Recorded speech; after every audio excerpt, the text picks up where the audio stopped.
Hi everyone, my name is Parth and I'm back with another video tutorial. This video tutorial will talk about the concept of directives in Angular 2 onwards. So let's get started.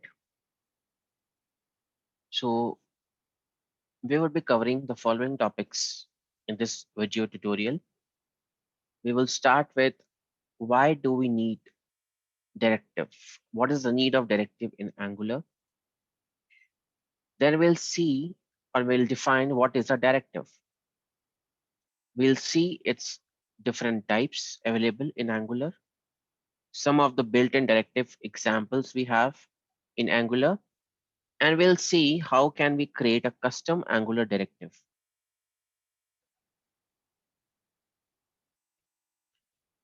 So in Angular, since Angular is a composed component-based object-oriented programming language, so whatever we define in Angular is in the form of components.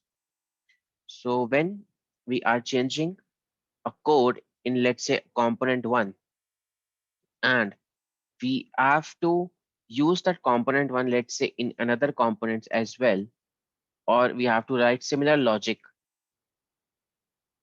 in other components as well, then what we have to do, we have to basically do similar changes in each of these components individually, which is obviously time taken and difficult for the developer, because if he misses to do the changes in let's say one of the components, the application might not work properly. So here comes the role of directive. So directive is basically used, let's say in the same example, when we are creating a component with some, let's say, behavior and styles, we can basically create it as a directive, and then that directive we can just import in all other on all of our, or you can say all other components of our Angular application. So it basically saves us a time to write the same code again and again, and also we do the code optimization. So there are basically two major reasons why we need directive. As we have seen, first is code modular and manageable. So what we are doing is we are separating our code from the UI. So UI basically is a separate file, which is a template. We are just separating our logic,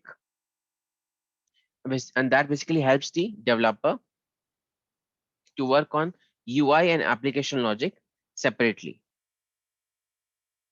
And second benefit we have, or why we use directive, is it provides us with a reusable code ability. So as you have seen in the previous slide, that we have created one directive and we have basically imported it in all our components. So that becomes a reusable code. Let's see what is a directive. So directives are nothing but they are some features in Angular which extend the HTML with some new attributes. And the document object model, or DOM, is transformed according to these instructions, which are basically written inside a directive. And they always appear within an element tag, which means that you have to always write a directive inside a HTML tag. So as you can see in the example, we have a list element li, and then we have this ng for, you can see. So this is a kind of a directive. So directive will always be used inside an element tag, in this case li, which is list element. The second example is courses. There we have used ng if.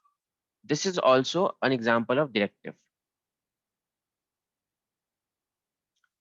Now Angular basically provides us with a set of some inbuilt directives which we can directly use in our components or in our classes.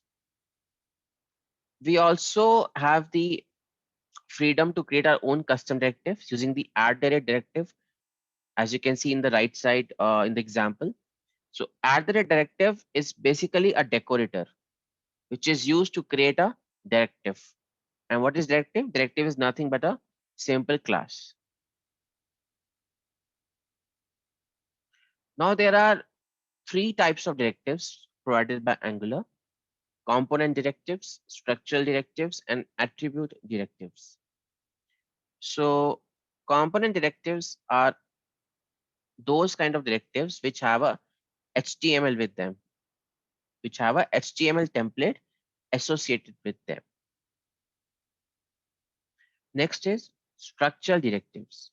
So structural directives are those kind of directives which basically change the DOM layout by adding, removing, or replacing the DOM elements. And finally, the attribute directives. These are the directives which change the appearance, you can say the styles, how it looks like, or behavior of an existing HTML element in the DOM. So let's start with the component directive. So as mentioned, a component is a directive with a HTML template. To create a class as a component, we use @component decorator. And a component directive is a directive decorator which is extended with HTML, you can say, or template oriented features or capabilities. So you can see on the right side, we have created a class named app component, and it's a component since we are using @component on the second line. And you see here on the line number 5, we have a template. So this is nothing but a simple HTML with a heading tag H1, and the text says hello to my Angular. Second is structural directive. So structural directive is a kind of directive that changes the layout of the DOM by either adding, removing, or replacing the existing elements inside the DOM. So you see the example below. We are using two structural directives here, ng-for and ng-if. And also remember, structural directives are always preceded with the asterisk sign. So you can see in the example, we are using asterisk sign before ng-for and ng-if structural directive. So ng-for basically, it's a kind of structural directive which basically used to work as a loop, right? And ng-if basically is used to check some kind of a condition. So structural directives, like if we use some, let's say ng-if, so it basically performs some option or not. So basically it is trying to alter the DOM, the layout of the DOM we have. And similar for ng-for, because it might display some elements inside our HTML DOM, which means it is again modifying the DOM layout. The last one is the attribute directive. So attribute directive is that kind of directive which basically changes the appearance or behavior of an existing element in our DOM. And to use attribute directive in our template, we use ng model. So ng model is used to be modify or alter the behavior of an existing HTML element inside our DOM. Attribute directive basically displays the value property and responds to the changing events. So like you see in this example, we are using ng model. So ng model basically is a, you can say, a directive which basically is used to respond to any change in the property or any event. There are some predefined, or you can say built-in directives provided by Angular. So first is ng class. Ng class is a directive which is used for class binding.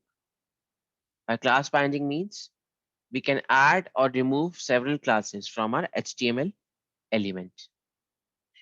Adding an ng class property binding is used to set the elements classes accordingly. So let's say you have to define some, let's say, styling in the form of a class.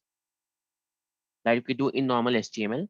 So for Angular, what we can do, we can use this ng class built-in directive, and we can specify a single class, or we can specify multiple classes based on our requirement, and it will basically change the existing layout, the appearance, or the, you can say, the behavior of the existing HTML element in our DOM.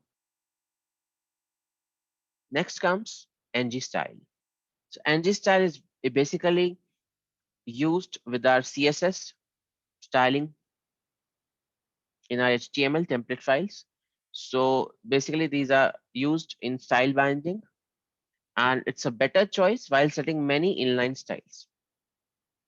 So as you can see in the right side example, we have my styles file. Inside that we have basically a method set my styles, and basically we are assigning multiple inline styles like font style, italic or normal.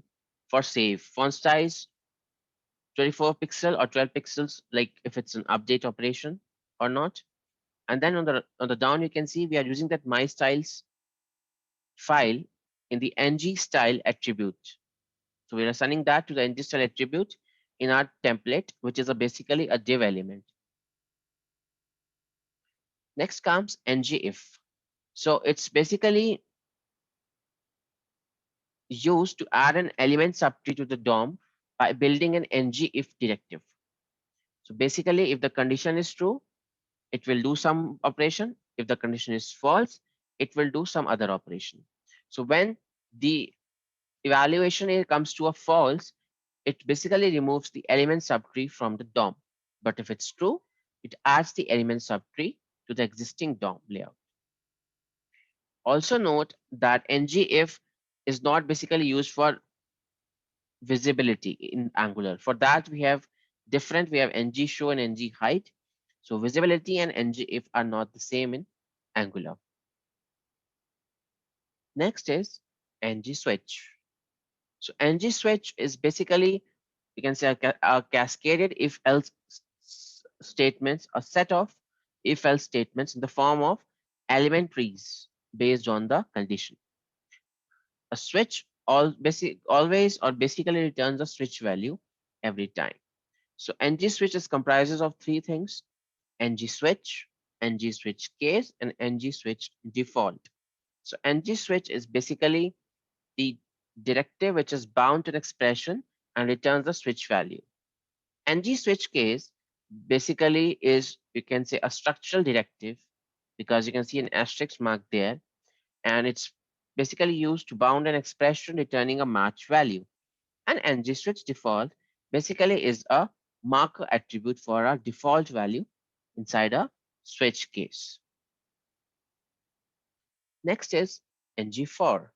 So ng-for is a kind of repetitor directive that represents a list of items. It's again a kind of structural directive, since we use asterisks, as you can see in the example. So we are writing let course of courses. So it will try to print all the courses which are present inside this courses collection. So you can see on the right hand side, we are using course.name.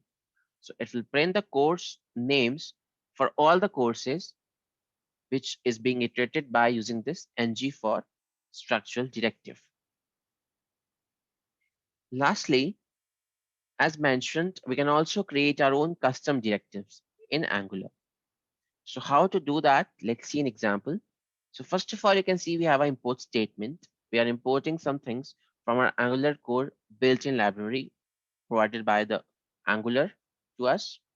So we are first importing directive, which is used basically to create a directive class. Element ref is basically used to access the DOM elements. Post listener is basically a listener or a subscriber to any change in the event. And input is basically used if we are inputting any data through bindings into our application or into our component. Then you can see on line number 3, we are using @directive. So basically this is a decorator which is used to tell us that this class is a directive. Then in the next line, we have a selector, my highlight. So this selector basically is used on our various components to basically load this particular directive. inside that particular component. Next, we have export class highlight directive.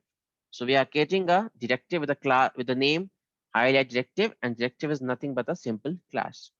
Then we have a constructor where basically we are trying to access the DOM elements.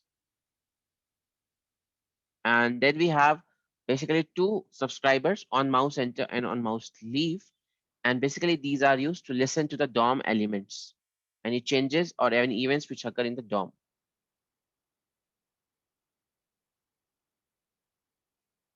So this was all about directives concept in Angular.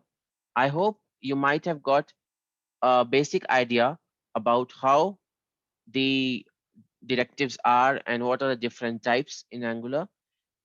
So that was all from my side for today. I will see you in some another video very soon. Thank you.